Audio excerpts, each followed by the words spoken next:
तो जी आज हम लोग एपिसोड पढ़ेंगे 41 मेरी राहें तेरे तक है पाए मदीहा शाह। ऐसे कैसे वो रूही को ले जा सकती है, इबादत की जैसे जान पर बनी थी।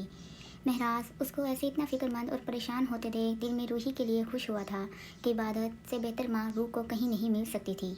यहाँ पर ये का नून है, वो जब चाहे रूह से मिल सकती है। मैं ना उसको रोक सकता हूँ और ना ही ऐसे वो मुझे रोक सकती है।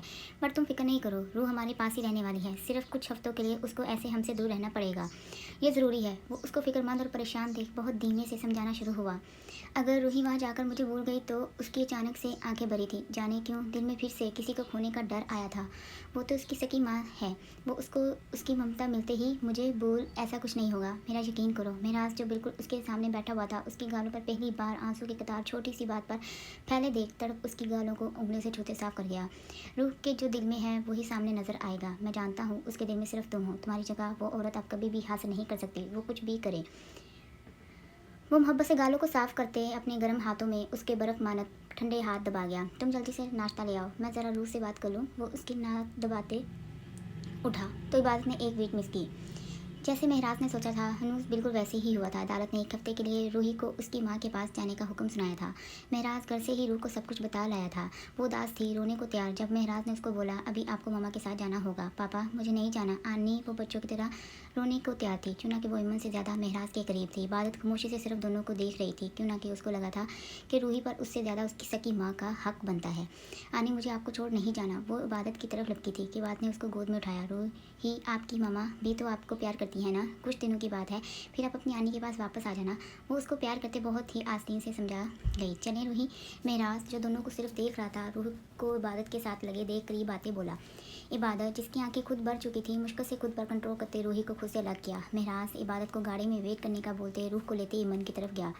ड्राइवर को भेज देना, रूही का सामान ले जाए। जैसे ही ईमन रूह को गाड़ी में बैठाते मुड़ी, महराज एक नज़र अपनी बेटी को देख आज हद संजीदगी से बोला, अपना सामान अपने पास रखो। तुम्हें क्या लगता है मैं अपनी बेटी के लिए कपड़े नहीं लेती थी? वो एकदम होशियार बनते जाने क्यों साबित करना शुरू हुई। महराज की आंखों में जहर खंड से चिंगारी उभरी थी। जानता हूँ तुम्हें बहुत अच्छे से, तुम्हें कितनी मोहब्बत है, ये दिखावा कहीं और करना। चलो मैं दिखावा अपने पास रख लेती हूँ, मगर तुम भी मेरी एक बात अपने जहन में बैठा लो। आज रूह सिर्फ एक हफ्ते के लिए मेरे पास आई है, अगली बार हमेशा के लिए मेरे पास आ जाएगी। फिर तुम महराज आज सिर्फ मेरी बेटी से एक हफ्ते मिला करोगे। मैं तुम्हें वैसे ही तड़पाऊंगी जैसे तुमने मुझे तड़पाया था। हाँ हाँ रेली एमन, तुम्हें लगता है तुम मुझे तड़पा सकती हो? वो कहकर लगाते उल्टा जैसे उसका मजाक ही बना गया। एमन की आंखों में नफरत उभरी थी। जो तुम चाहती हो वो कभी नहीं होगा। एक बार याद रखना, रूह तुमसे ज़्यादा सिर्फ मुझसे प्यार करती है। वो जानती है कि उसके पापा की जान बसती है उसमें। तुम जब हमें छोड़ गई थी तो रूह ने सब कुछ अपनी आंखों से देखा था। बेहतर होगा अब माँ बनने के बजाय बीवी अच्छी पहले बन जाओ। वो दो टोक बोलते उसको वैसे ही बोलने के लिए मुंह खोलते देख छोड़ गाड़ी की तरफ बढ़ा। पाकिस्तान। मैं तुम्हें कब से कॉल कर रही हूँ और तुम यहाँ मज़े से अपने दोस्तों के साथ गप्पे हौंक रहे हो। प्रीजे जो कब से ज़िया को कॉल कर रही थी, गुस्से से कैंटीन में आते वो उसके सर पर नाज होते बोले। ज़िया जो अपने दोस्तों के साथ बैठा था एकदम चेयर से उठते बैग कंधे पर डाला। चलो वो जब्त करते लफ्ज़ों को जबाते उसको बात से दबोचते कैंटीन से बाहर निकला। ये क्या तरीका था? तुम्हें कितनी बार बताना पड़ेगा कि जब भी मेरे दोस्तों को मेरे साथ देखो तमीज़ से मुझे पुकारा करो। वो उसको गुस्से से छोड़ते साथ ही स्पाट होते हुए आया। ये कोई तरीका था मुझे सबके सामने मुखातिब करने का? वो पूरी तरह उसकी इस हरकत पर भड़का। तुम्हारी हिम्मत कैसे हुई ऐसे मुझे पकड़ते सबके सामने लाने की? और तुम कौन होते हो मुझे पर ऐसे गुस्सा करने वाले? अपनी हद में रहा करो ज़्यादा। आज तो ये बकवास सवाल मुझसे किया है, अगर फिर कभी ऐसी जरूरत की तुमने की तो मुझसे बुरा कोई नहीं होगा। कौन सी अपनी हद पार की है मैंने? हर बार प्यार से तुम्हें समझाने की कोशिश कर रहा हूँ, लेकिन कहते हैं ना लातों के भूत बातों से नहीं मानते। तुम भी बिल्कुल ऐसे ही हो। मैं तो हर बार बकवास करूँगी। तुम कौन होते हो मुझे ऐसे टोकने वाले? आज से मैं हमारी दोस्ती खत्म करती हूँ। इसकी आंखें भरी थी। मैं कौन होता हूँ क्या तुम नहीं जानती मैं कौन हूँ? अगर याद नहीं है तो अपने खाली दिमाग में पेशावर का वाकई याद करो। मत बोलना कि अब तुम मेरे निगाह में हो। तुम पर मेरा हर किस्म का हक है। मैं जब चाहूँ कहीं भी तुम्हें रोक टोक बोल सकता हूँ। तुम मानो या ना मानो, एक बात अपने दिमाग में बढ़ा लो, तुम अब चाह कर भी मुझसे ज़्यादा नहीं हो सकती, क्यों ना कि तुम सिर्फ अब मेरी हो। तुम्हें ही रुखसत होकर मेरे घर तक जाना है। फिर कभी बेतुके सवाल दोबारा ना दोहराना। वो उंगली उठाते उसको बहुत कुछ बावश करवाते वहाँ से गया। प्रीजे जो साथ हो चुकी थी उसको जाते देख खौफ में मुतराई। क्या वो अपनी बात से मुकर गया है? उसका दिमाग पूरी तरह मौफ हो चुका था। लंदन। तू जा रहा है? अभी वलीद मेराज के कैबिन में दाखिल हुआ था कि वो उसके पूछने से पहले अपना सवाल सामने रख गया। हाँ यार मेरी ड्यूटी खत्म हो गई है। वो थके से लेजी में बोलते चेयर पर बैठा।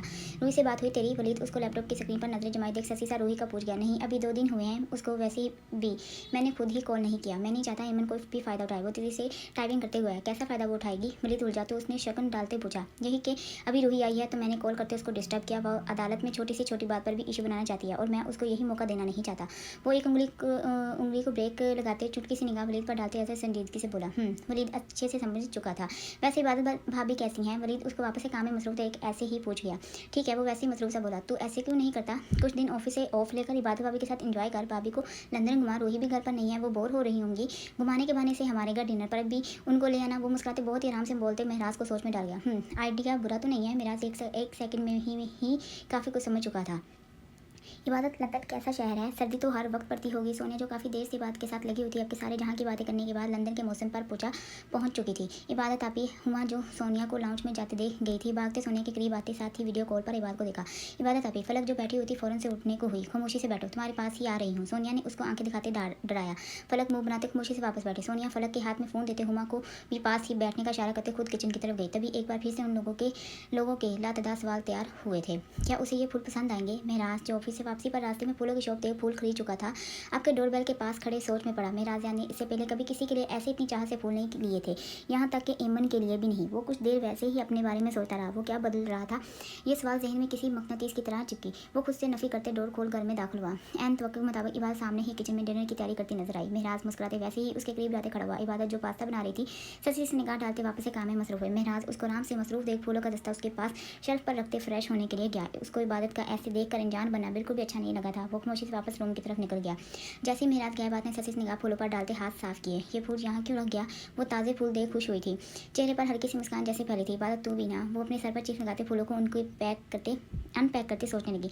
ये किस में रखे? जैसे ही ख्याल है वो तेजी से गई और एक गुलदान ले आई। जाहिर बात है वो फूल तुम्हारे पास ही रख कर जाएगा ताकि तुम उसको गुलदान में रखते एक मुनासिब जगह पर टका सको। वो अपना काम मुकम्मल करते गुलदान उठाते डाइनिंग टेबल के ऊपर दरमियान में रखे। अभी वो वैसे ही लगी हुई थी कि अचानक से कमरे में किसी के हाथ की सख्ती देख बात की सांस थमी। दिल जा बजा सा धड़कना शुरू हुआ। महराज जो कोट उतार मुंह हाथ दो वापस आ चुका था, उसको खुद में मसरूफ देख पीछे से आते सार में जकड़ गया, जबकि साथ ही कान में सरगोशी करते उसको अपनी गर्म सांसों की तबीयत से जसाया।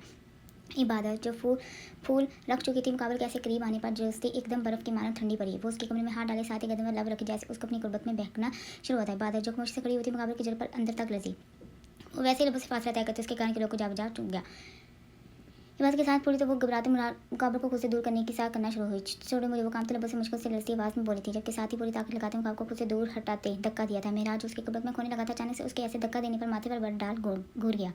इबादत तेजी सांस लेते डरते चुटकी से निगाह मुकाबले पर डाल भागी। वो जानती थी वो उसका शोर है, उसका हक बनता है, मगर वो अभी बिल्कुल भी उसको खुद कर करीब आने नहीं देना चाहती थी। महराज जो खामोशी से सिर्फ उसको जाते देख रहा था, गुस्से को जब्त करते हाथ की मुठ्ठियाँ भींची जारी है।